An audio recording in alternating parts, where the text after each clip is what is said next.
There are so many things that can cause headaches. Today, we're going to give 5 ways that you can relieve those headaches. And we're going to talk about some of those things that do cause headaches so you can prevent getting them in the first place. This is Be Well Now.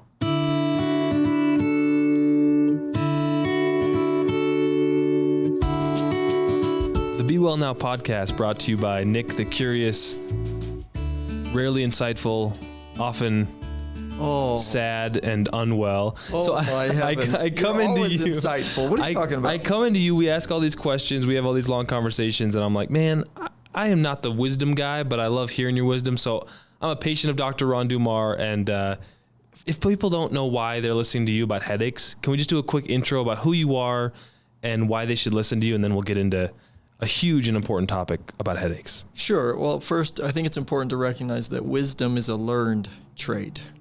Okay. And being wise and being learned or being studious are not always the same thing.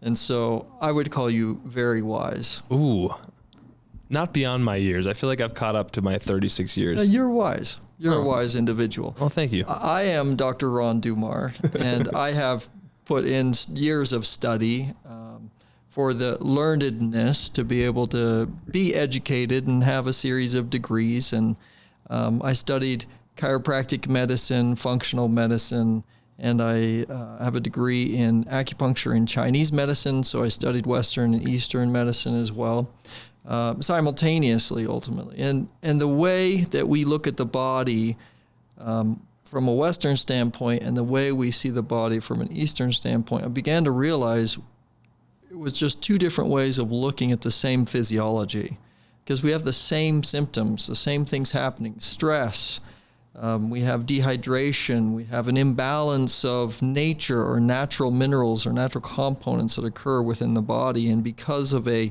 disruption in the balance of those things, we have disease set in.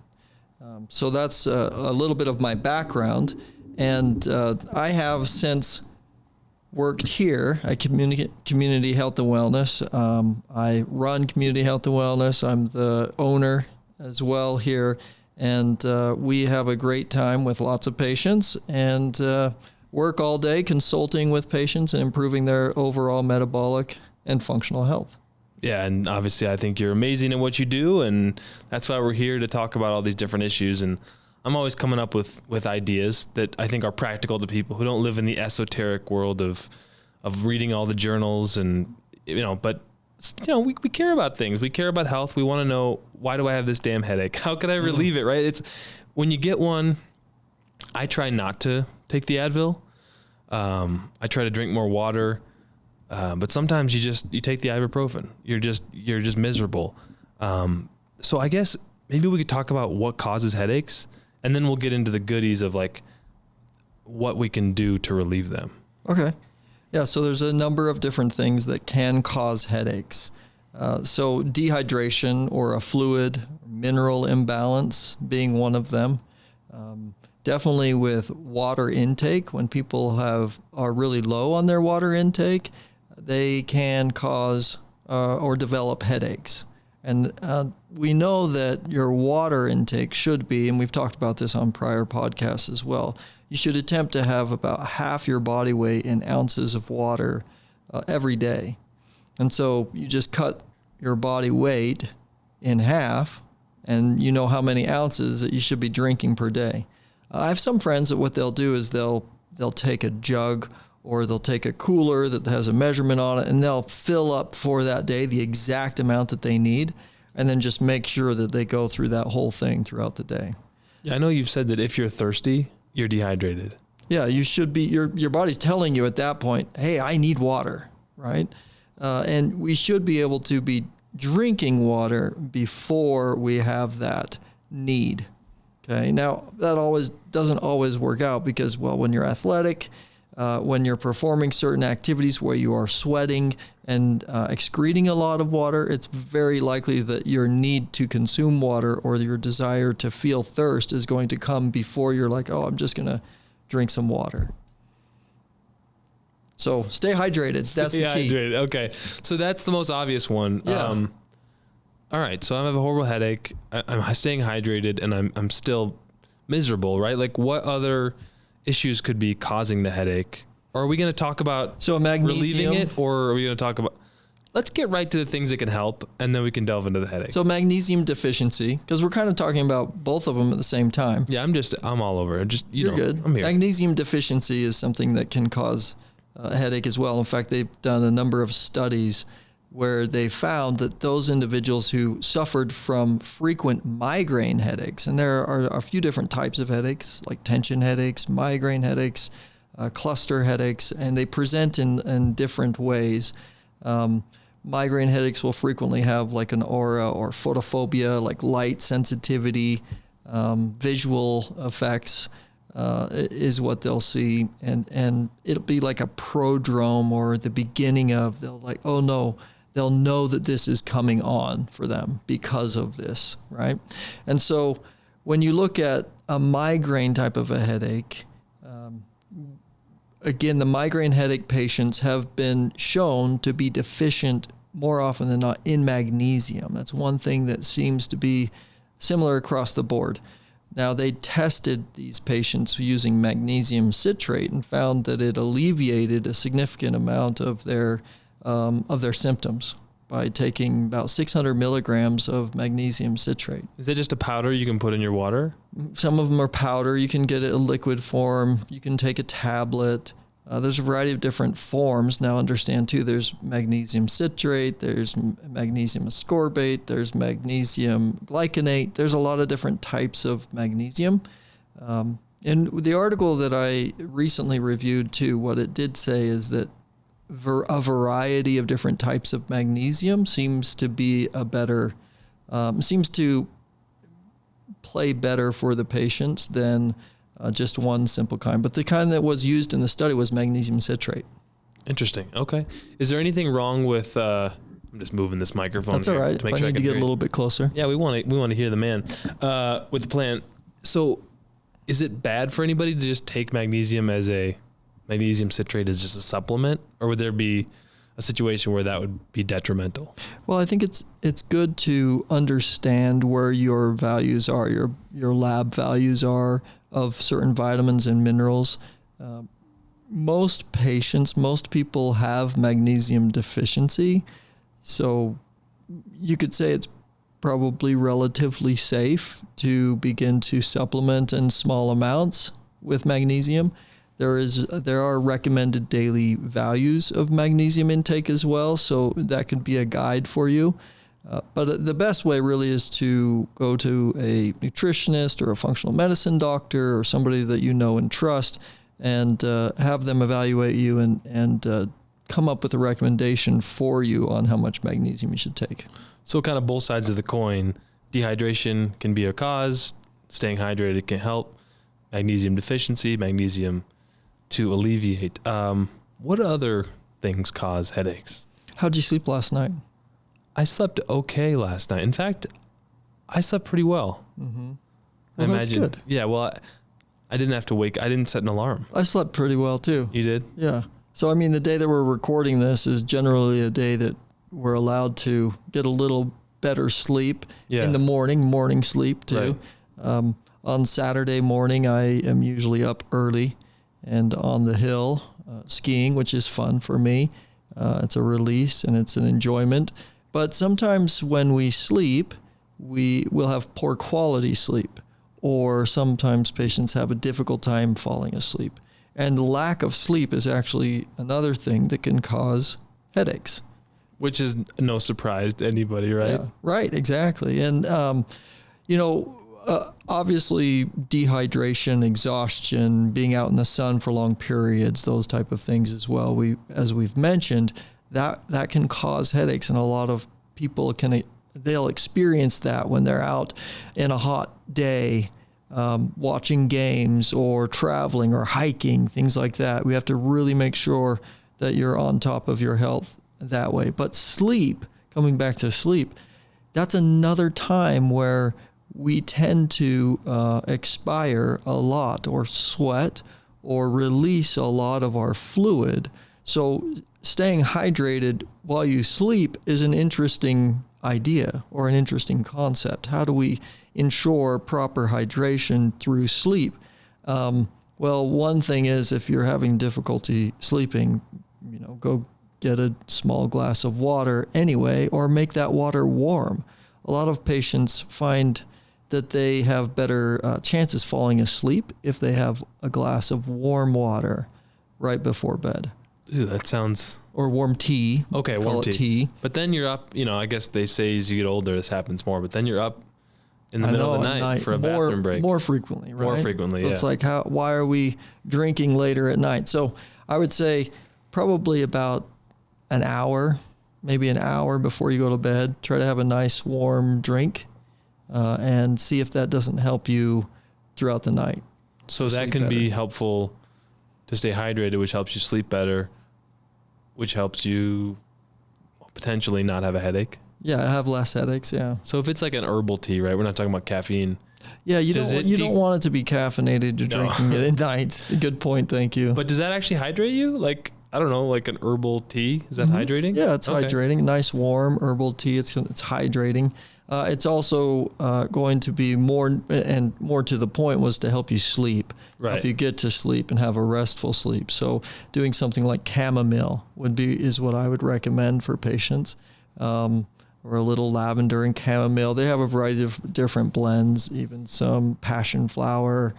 There are a variety of different things. We do have herbals here in the office that we recommend for our patients as well. But drinking them about an hour before bed, nice and warm, will be really helpful to help you sleep. What else? What else? We're talking about causes of headaches, and you were mentioning they can be pretty diverse. Yeah. I mean, stress gets me a headache. Stress, anxiety. When you have a stressful event or you have a traumatic event happen in your life, right? Kind of a life-changing event. Those things can be super, super stressful, right? And that stress can cause headaches. It can cause inflammation as well. What a lot of us don't realize is that the amount of stress that we undergo can initiate, as it gets higher or more significant, it can initiate an immune response in our body. So that we're having a dysregulated immune response, which means that we're essentially secreting inflammation throughout the body in areas that we otherwise wouldn't, that causes pain, soreness, stiffness, achiness, and even headaches. So inflammation is what a headache is? More often than not, yes. Inflammation somewhere in the body, inflammation in the muscles, inflammation in the tendons, inflammation to the nerves or neurology, and getting that to calm down and to clear is a big part of relieving the headache. So you mentioned, I believe, acupuncture was another way. I mean, I'm not going to have acupuncture available to me at the office or wherever I get my headache, even at home. Sure. But talk about, I can. Sure you are. Okay. Yeah, you are. I've been trying to get everyone onto tapping. Yeah. And my dad tried it and he just started laughing at me. So he tried something that he wasn't comfortable with. That's and then good. he made fun of me. And tell him to do it again. Keep doing it. In the old fashioned, masculine way. Now that's foo-foo out there stuff, but he at least tried it. Yeah. Well, that's good. But I'm like, did you do the thing? Did you really tap? And did you go around a couple times?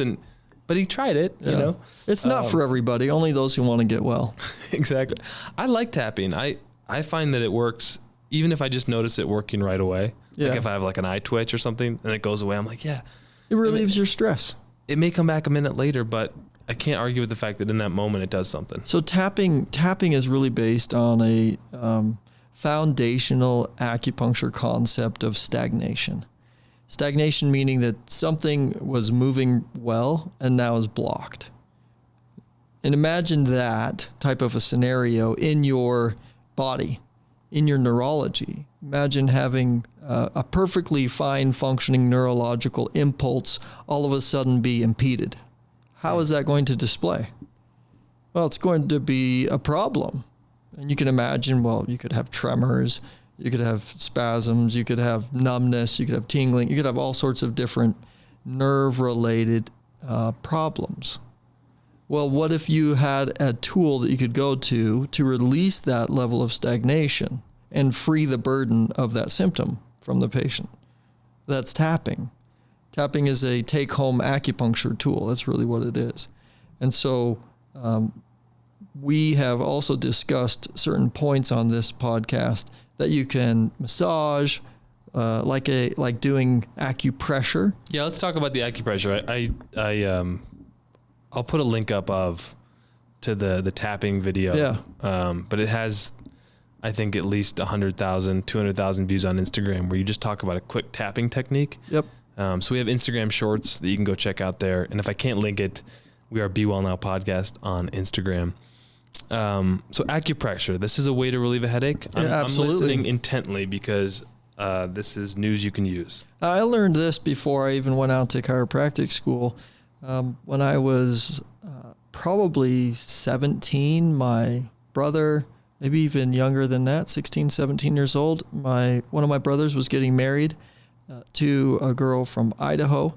And I went up and, families get together and we were just interacting and engaging and talking. And then I noticed that a member of their family, the mom of the other family, was massaging between the thumb and the finger, the web on the hand of one of their daughters, was massaging that point.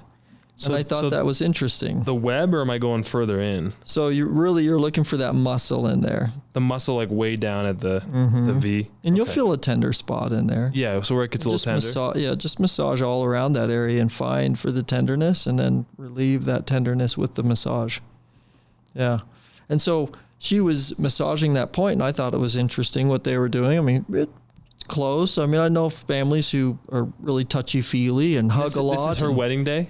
This is, it's around the wedding reception. I don't remember exactly. It was when I was younger. And so, but yeah, they were doing this massage and you could see maybe there's some stressful things going on, all the planning, the events and everything with the wedding. And they were doing this and I asked them about it and she said, "Oh, this is to relieve a headache."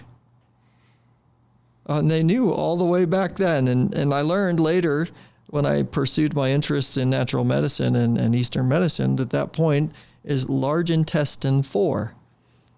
Okay, LI4, large intestine 4, and that it is a command point for the head and neck.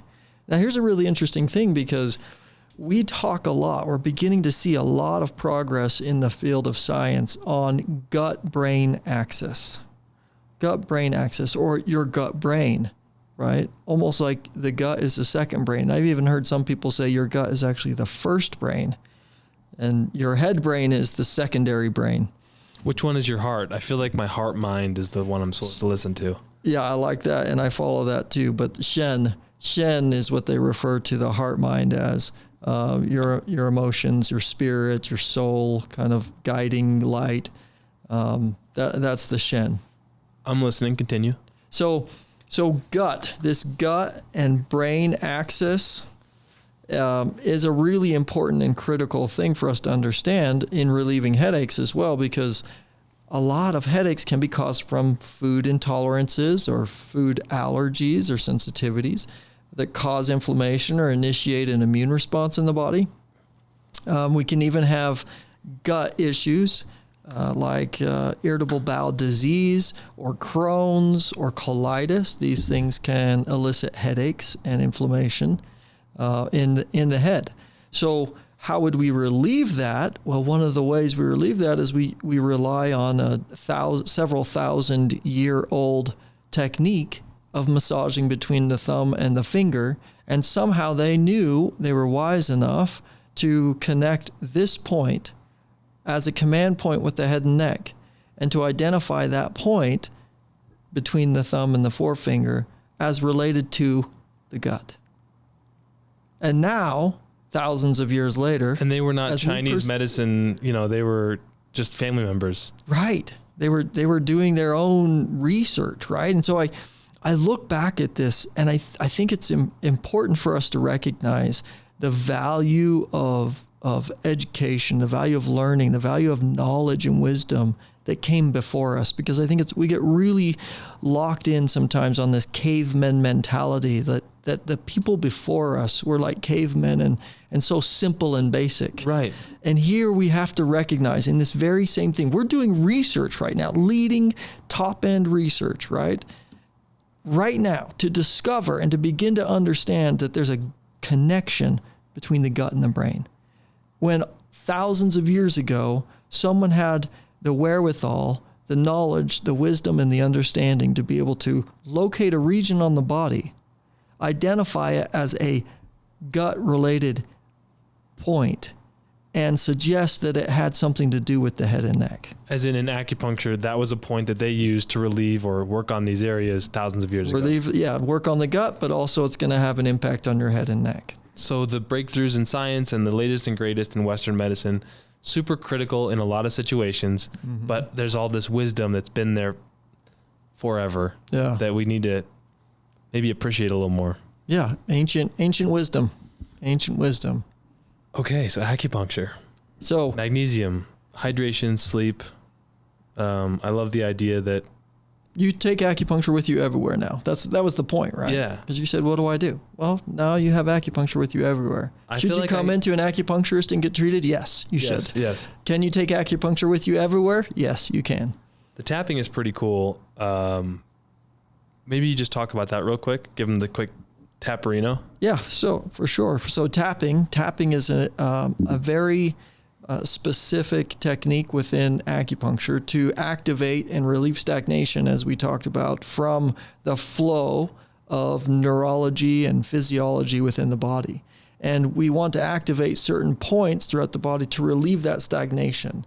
We will tap into, literally, all of the upper body and the torso. You can actually initiate tapping to an extended amount and tap on acupuncture points on the legs and on the feet and on the hands as well. But I like this basic round of tapping because you can get a significant amount out of it in a very short time. And what you do is you start by tapping on the top of the head right here, just like that. And then you move right down in front over the forehead between the eyes. You choose one of your eyes to tap around just like that and come right back to the center.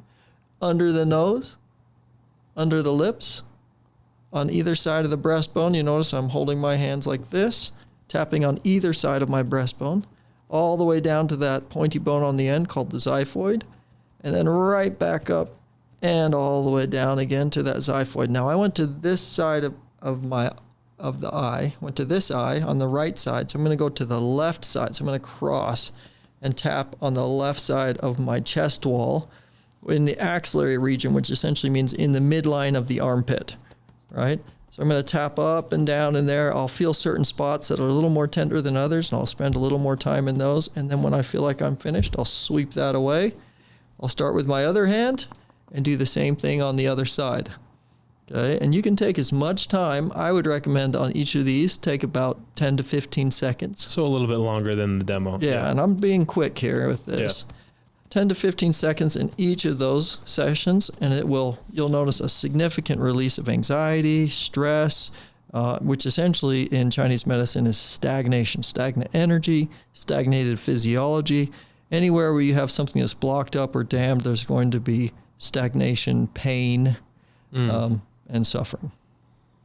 Have we missed any? Well, acupuncture, battlefield acupuncture is one thing in our office that we use a lot. It's also called rapid acupuncture.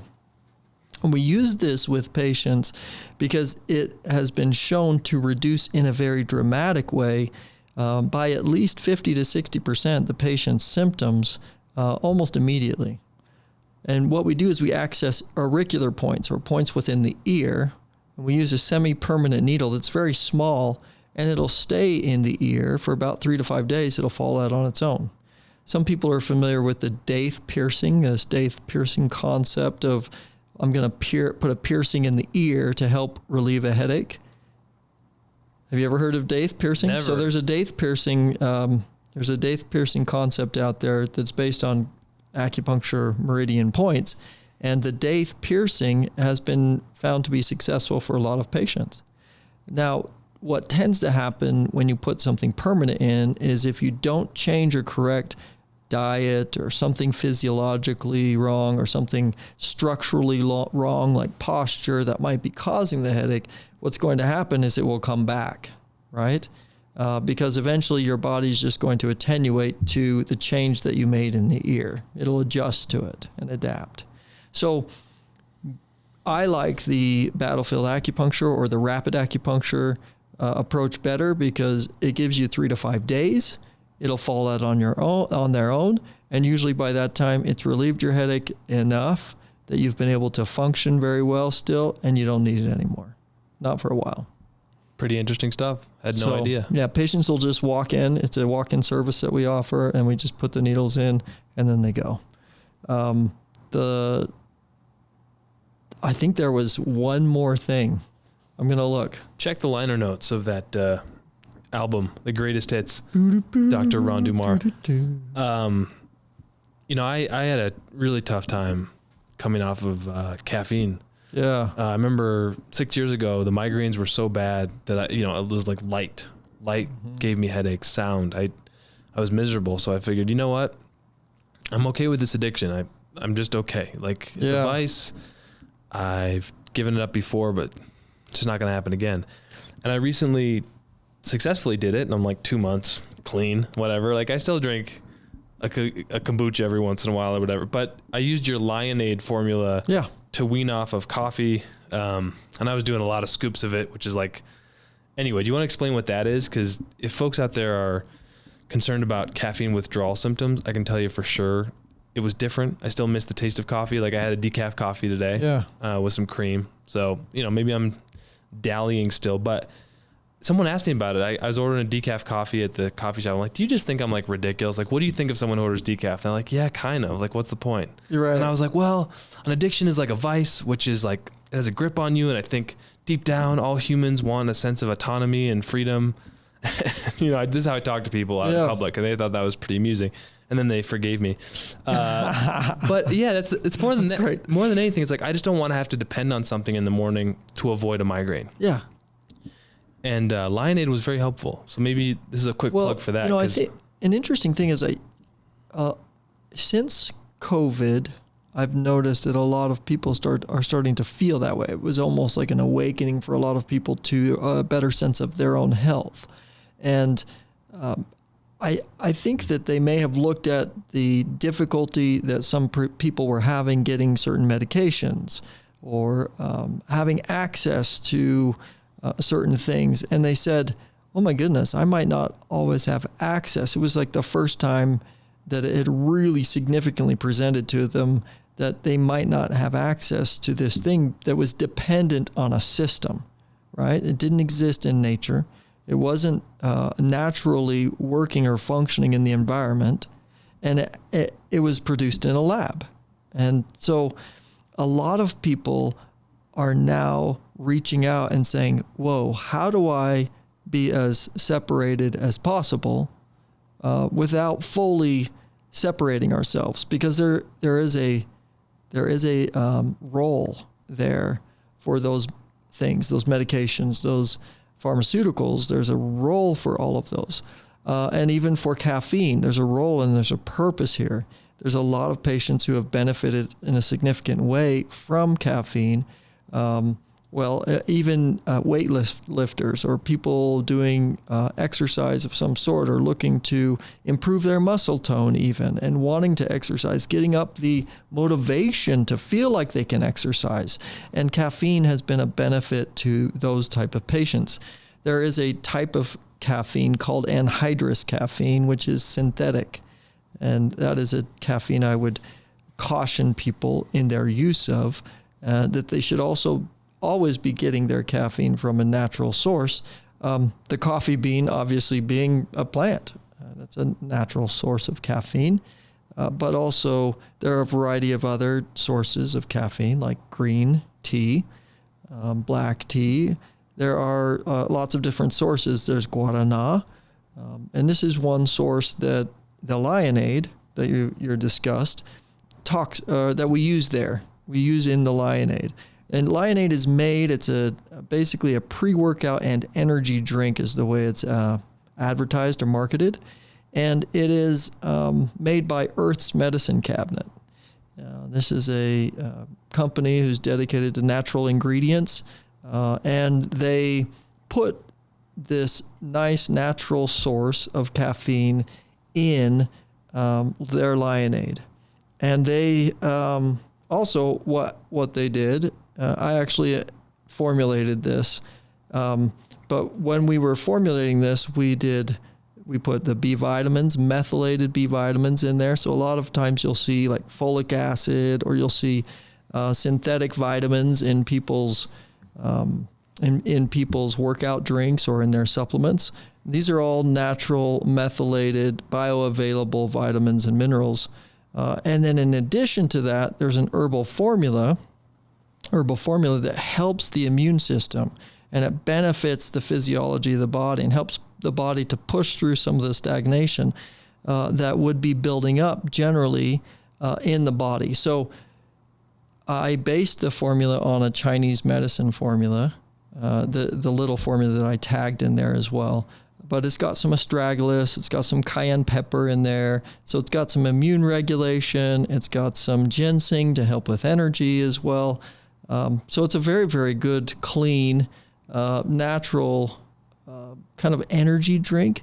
But it gives you, anyone that takes it, any patient that has taken it has told me they have so much more sustained energy, that they feel they don't have a spike in energy. It doesn't give them palpitations or fluttering of the heart. They don't feel like they're zipped on it or anything. They just feel clear. They feel clarity. It's not a spike. Sometimes if you don't take a ton of it and you're having a rough day, you may not even know if it's doing anything. Mm-hmm. But sometimes it feels like it really helps a lot. Yeah. And so I've enjoyed that. I feel guilt-free when on a rough day I put in half a scoop or a scoop, and it's like, hey, whatever, mm-hmm. Like, be kind to yourself. It's not coffee. It's good. Dr. Dummar approved. Anyway, that helped me get through quitting caffeine. So if you're listening out there, it's possible, and shoot us an email, bewellnowpodcast@gmail.com, or of course, Community Health and Wellness in Heber. They can reach you there. I think you left the heat on in the acupuncture room, because I am sweating I'm hot too. I'm so hot right now. We usually have it warm in here because people like to come down and they have their arm sleeves rolled up and their pant legs rolled up. It's the middle of winter. I apologize. So are we missing anything? Because I feel like Well, the one last thing that we do need to talk about, just to make you sweat a little bit more, is chiropractic. Getting adjusted, right? So, why else might you have a headache, postural dysfunction, or a musculoskeletal dysfunction? Okay, and how do we correct that? Well, we correct it with exercises that can help to retrain and stabilize the posture, but also with chiropractic manipulation or adjusting. And by utilizing chiropractic, we can actually free nerve and blood flow. So sometimes nerves will be impinged or trapped because of chiropractic, not because of chiropractic, but because the joints themselves are not moving like they should, and they've become shut down, and you have inflammatory processes that take place in there. So by freeing the movement of the joint, you free the stagnation that was present in the vessel or in the nerve space. And by freeing that, you relieve the pain and the tension that was existing in the neck and the head. So chiropractic is the last one. Love that. Yeah. There's going to be more on the Be Well Now podcast, but we're going to end it there. Much more to come. Hey, if you're watching us on YouTube, thank you. YouTube is the biggest podcast discoverable platform in the world now. I was listening to a podcast about YouTube. So we're on all the other platforms, Spotify, Apple Music, Stitcher, Pandora, where else? Google Podcasts. Keep going. Instagram Shorts. You're doing good. I'm cheering you on. But we hope you find us on YouTube and leave a comment. And if you could, subscribe, that'd be amazing too. And send us an ice cube or two. Woo! Caliente. Here we go. We're going to do the little theme song. Thank you for listening to Be Well Now. Namaste. Namaste.